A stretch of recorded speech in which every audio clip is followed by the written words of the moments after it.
Robert E. Lee, Gallant Christian Soldier, by Lee Broddy. Chapter 4, Mexican Battlefields Call.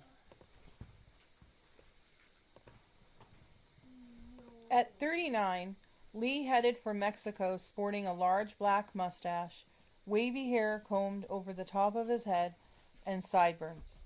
Astride his horse, he was even more handsome and dignified than ever. His unusually large neck, head, and chest made him a striking figure in his uniform when he arrived in Mexico. He was one of 826 officers in the entire United States Army. It was Lee's duty to fight in Mexico with General Winfield Scott. The Major General in charge of American forces had said it was better to fight on foreign soil than on American soil. But the war was not popular with everyone. Some of the officers who fought with Lee in Mexico opposed the war.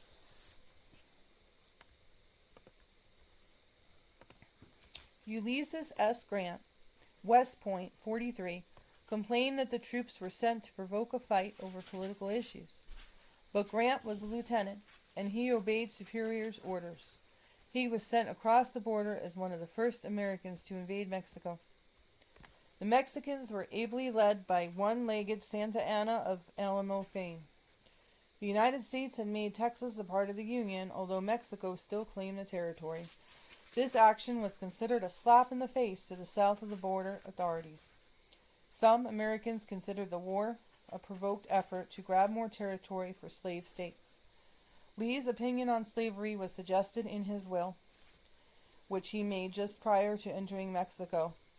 It showed he was worth about $38,750 with few debts. His only slaves, Nancy and her children, were to be freed, soon as it can be done to their advantage and that of others.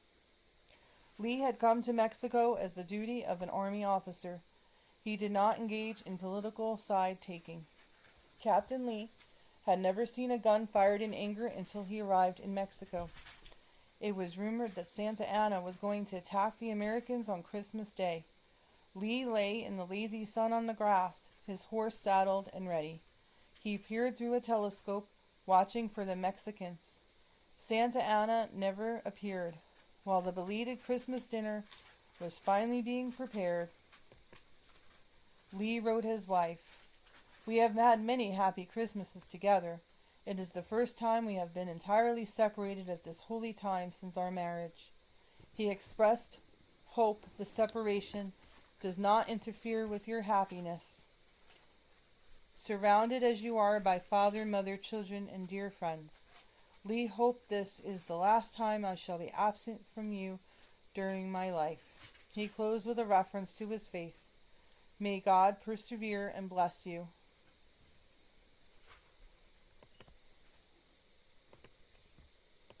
May God preserve and bless you till then and forever after is my constant prayer. Lee's horse, Creole, was a full-blooded and considered the prettiest thing in the army. Lee was interested in horses which could be depended upon in military action. Lee made his first move toward battle when Brigadier General John E. Wool sent him on a scouting mission with a young Mexican. Wool pointed toward the Mexican outside the tent. The general warned, "I don't trust that fellow, Captain Lee. Maybe I can frighten him." Wool walked to the Mexican. "If you don't bring this man back safely," the general said, pointing to Lee, "I shall hang your father. Understand?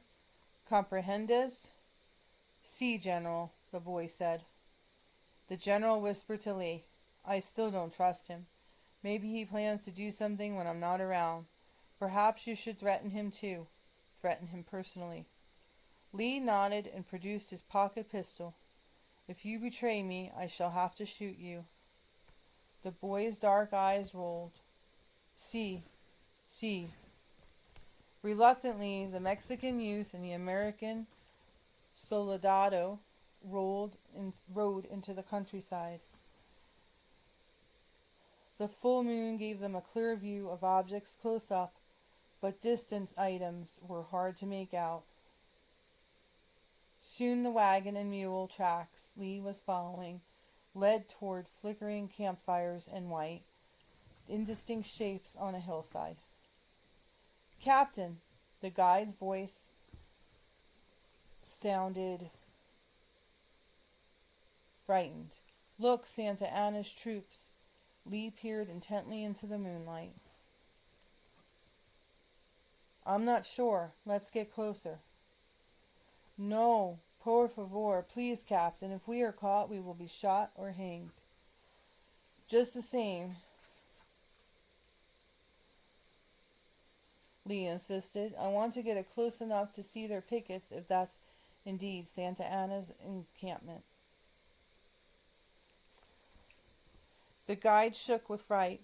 Lee relented. "Very well. You remain here in silence. I'm going on." He wondered if the boy would run away. Cautiously, keeping low to the rough ground, Lee made his way down a stream where the white objects on the hill beyond were clear. Carefully, he avoided the cactus. Lee could smell campfires. He also smelled sheep. Clearly, he could see shepherders around the fire and their tents beyond. Captain Lee smiled and walked boldly into the camp. He learned there were no soldados around. Lee returned to his guide, mounted, and rode back to give full and honest report of his findings.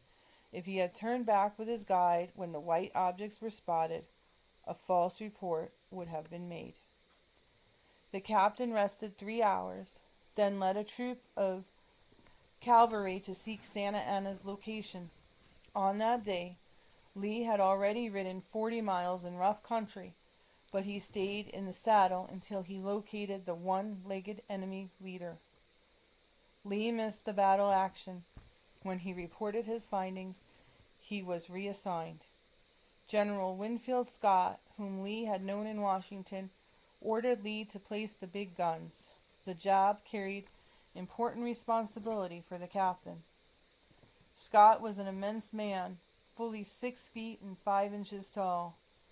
He was a little out of condition, overweight but a capable commander. Scott thought well of Lee and transferred him to what amounted to general staff.